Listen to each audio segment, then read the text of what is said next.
中国首提建立强大战略威慑，不等于要大规模的增加核武器，该懂的都懂。观众朋友，大家好，我是付天少。近日，中国领导人在重要会议的开幕式上表示，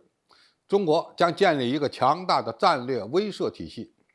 并在工作报告中阐述了国家未来5年以及之后的发展道路，呼吁提高新领域新作战能力的比例，包括加快发展无人化、智能化作战能力，促进网络信息系统的协调发展应用。要注意，在2017年的上一次会议上，以及2020年的历史性决议中，都没有提到要建立战略威慑的概念。中国在2021年公布的“十四五”规划报告中，强调了要建立高标准战略威慑的必要性。这也意味着强化战略威慑力正在被中国政府正式提出。建立高标准战略威慑，在一定程度上意味着中国将建立自己强大的战略核力量，以达到维护国家安全、避免被其他核大国讹诈的可能。但是，强化战略核力量并不等于要大规模的增加核弹头的数量，可能是适度增加核武器库，以建立更加现代化和更加合理的核力量。最关键的标志是增加第二次核反击能力，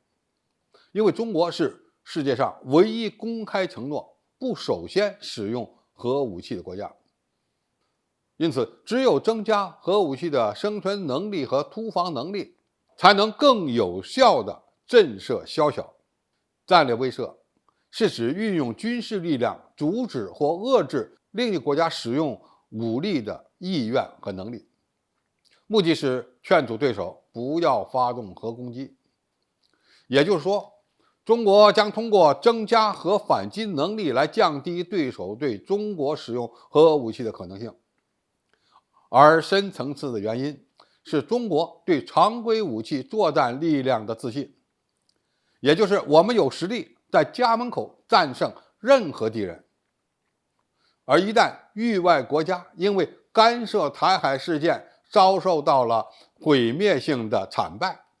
比如上万人的舰队被东风快递送去位移，那么就存在动用战术核武器获得非对称优势的可能。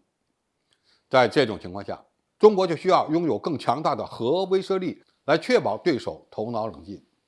拜登提名呢将会接管美军核武器库和导弹防御系统的空军上将科顿表示，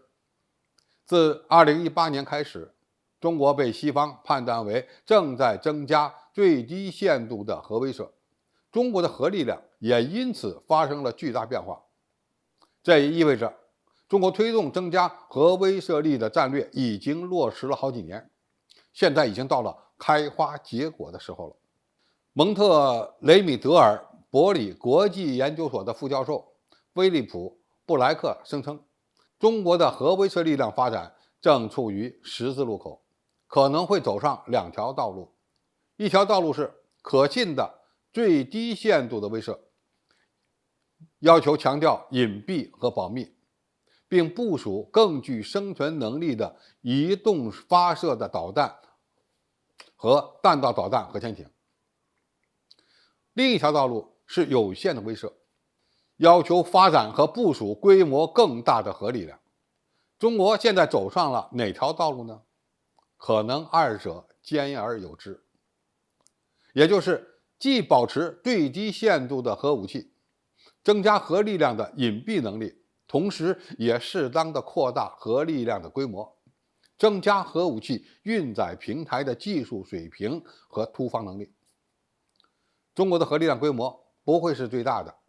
但是技术可能是全球最先进的。还有一种说法认为，中国从建设精干有效威慑的传统政策，转向了建构高标准战略威慑。今年的宣言是建立强大的战略威慑能力。我国建设强大的核威慑力，不等于核弹头数量的大规模增加。而是意味着中国走上了一条独具特色的核力量发展之路。在增加核反击能力的同时，提升核力量的隐蔽性和保密能力，部署更多的移动式导弹和战略核潜艇，发展突防能力更强的洲际弹道导弹，以及能够携带核武器的远程轰炸平台。这些措施能够让美国失去对华战略讹诈的底线，又可避免建设庞大核武库所带来的军费浪费。这充分展示了中国人的核战略智慧。好，今天评述就到这里，谢谢大家收看，我们下期再见。